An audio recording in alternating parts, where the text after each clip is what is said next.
Whenever I see a piece of lemon meringue pie, it reminds me of my first trip to Florida as a sophomore in college, going on to spring break.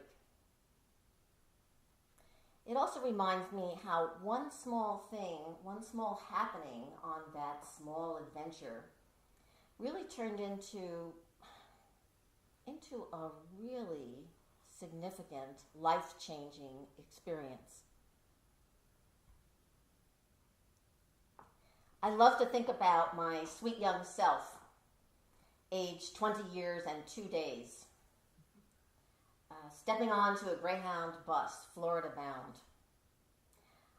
I was ready for a break from classes. I was ready for a new scene, change of scene. I was just ready for an adventure. Now, I guess I have to tell you here, in case you get the wrong idea, I'll give you a quick backstory so you'll put that adventure into perspective. I grew up in a happy, secure, and very homogeneous community. I would not be exaggerating to say that 99% of the people around me were very much like my family.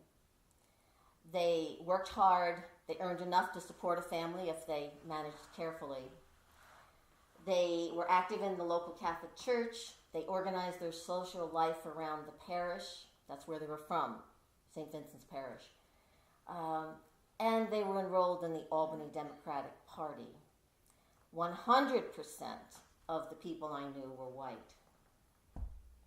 I attended my parish elementary and high schools, and like many of my classmates, after graduation, I walked 2 blocks to the west to a small Catholic women's college, a very good college, where I attended classes as a day student and lived at home with my family.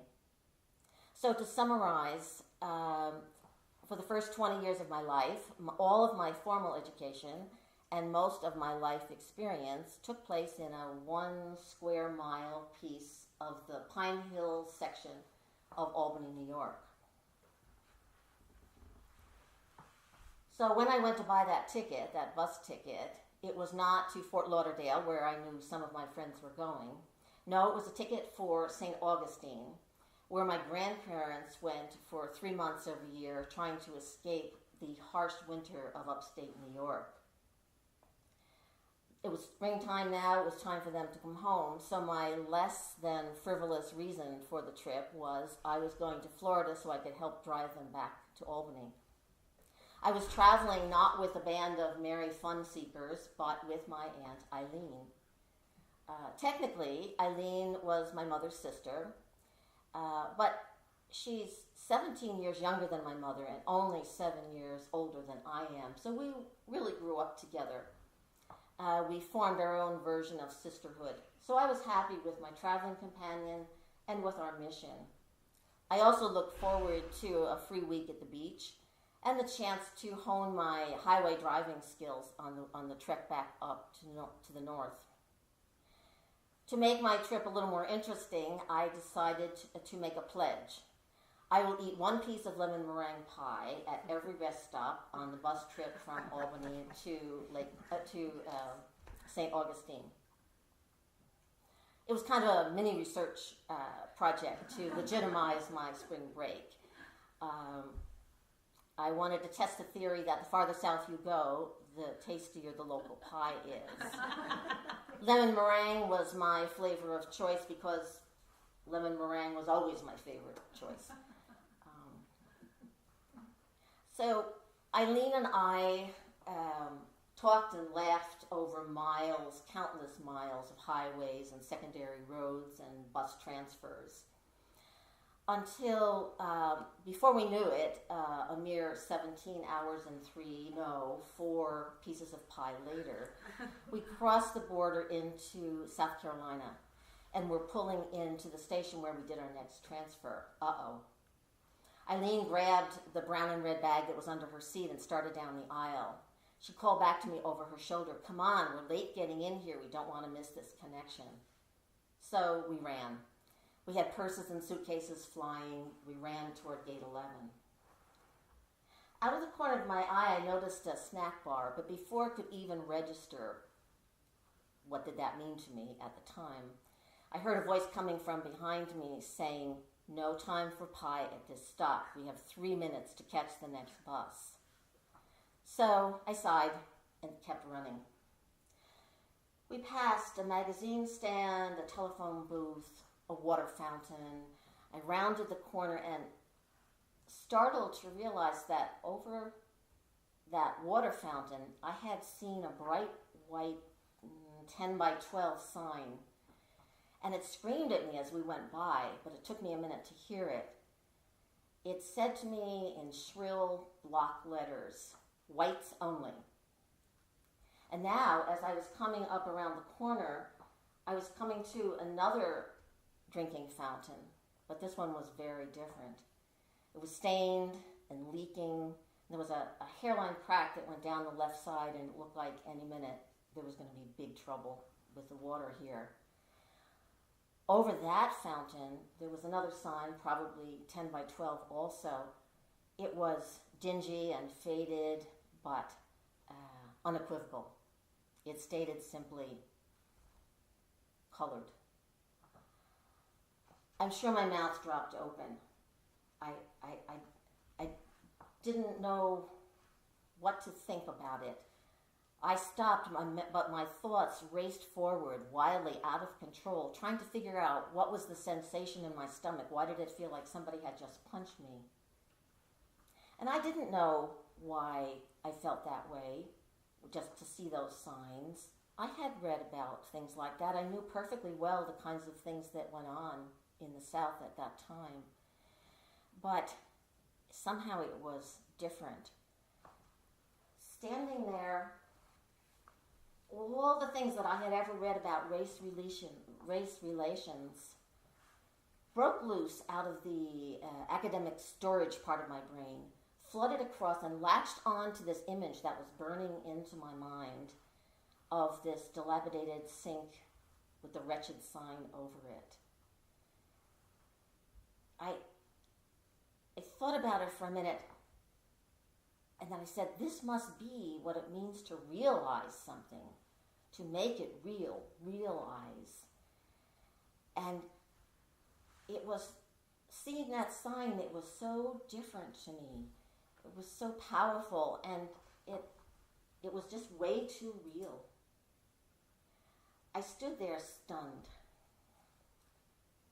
Eileen rushed behind me and grabbed my arm and said, "Come on, we have to go. We don't want to get stuck in this place." I hesitated for a minute, and then I rallied. We got to the gate 11 just in time as the doors were closing. We squeezed in and sat down. We're on the road again. We were kind of breathless from all our running.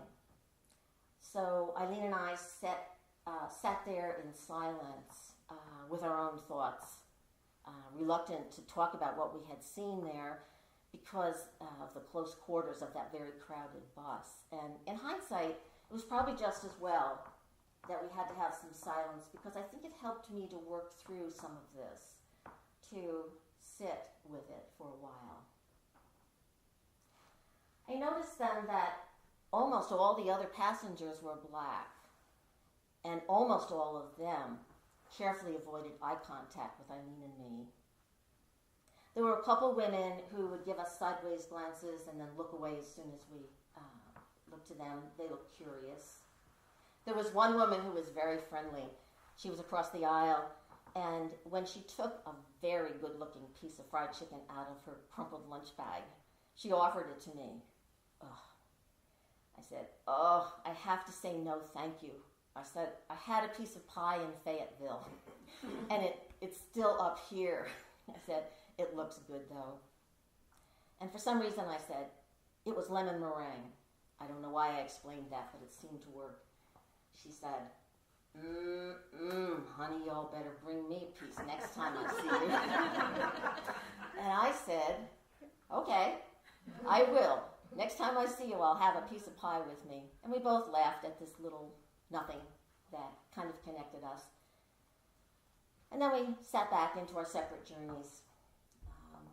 20, 25 minutes later, Eileen and I realized that we were, in fact, on the wrong bus.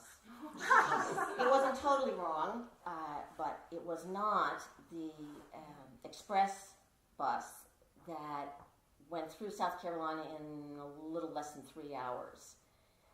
No, it was the local route. And that bus, we watched on the map, there was a map in the seat pocket. That bus route zigzagged back and forth across the state for almost 7 hours. On very few highways, on the country roads and byways, and I don't know where else we were. Stopping at almost every general store we passed, especially the ones that had a gas pump outside. And each time we stopped, they would drop off or pick up 1 or 2 passengers. It turned out that extra time in South Carolina was also helpful to me. It gave me some time to do some thinking. I thought about exactly where I was at the time and what I had just seen. I thought about the days and years before yesterday and where I was and how I was. And more important, I started thinking about, what happens after I get home? What am I going to do? I dozed on and off through the night, kind of floating between periods of deep sleep and periods of sharp wakefulness. Well, we finally got out of South Carolina. We switched back to an express bus, and we arrived at our final destination before we had to make any more transfers. I was really glad to stand up, to stretch my legs, which had not been used much in the last 30 hours. That is 30 hours. I ordered my last piece of pie, and then Eileen and I went to find my grandparents and to bask in the luxury of some very long overdue showers. St. Augustine proved to be very pretty and quiet and full of many very white, mostly elderly visitors from the Northeast. At least the part of the area that we were staying in was. When I was not engaged in my duties as either granddaughter or beachcomber or tourist, I had spotted a tree-lined lane that had this beautiful canopy of Spanish moss over it, and that turned out to be a wonderful thinking place for all the thinking I was inspired to do that week. I spent a lot of time thinking about the word realize, what it means to realize something, what it means when you learn it but don't realize it. And I spent some time wondering, how can I manage to get more of this?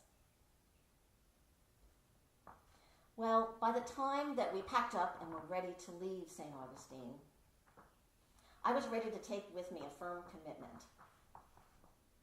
I resolved that as soon as possible, I would find some ways to, 1, expand my horizons, 2, to broaden my experience, and 3, to serve people who I might meet on the way. And that commitment turned out to be a good one. It was long-lived, and it eventually, it built up its own momentum once I got back to college, and later it brought me to a place where it affected almost all of my life. Each little piece affected by just what happened and what I had thought about as a result of it. When I got back, I settled into a routine. Later, I thought about how I continue to value highly and visit often that wonderful garden where I was raised for my first 20 years. But, I don't live there anymore. That spring break journey just took me to a different place. And it's a good one.